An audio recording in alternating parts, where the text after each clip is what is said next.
kalisa yange ki ngedira omukyalo munaku ng'eno njagala ani Archbishop Mugalu buli gyagenda agamba kalisa lye tuli yavaako ku lunaku lw'omusalaba yatambula ng'agenda abuulira njiri ki eyo gy'abuulira ng'atagoba abantu b'ono. Njagala Mugalu yennyini ajje amenyewo kalisa ye azeewo mukadde ono oba si ekyo akkiriziganye naye amusasule bulungi amufule.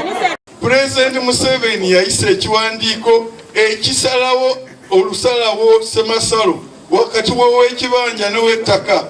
Tofaayo oba ow'ettaka oli wa kalisa oba oli wa Kabaka wa Buganda oba oli Ssaabataka Ssaabasajja Sudiru Lupaleria wati Nagagga Nabinojjo kino kyasalawo kyekisembayo.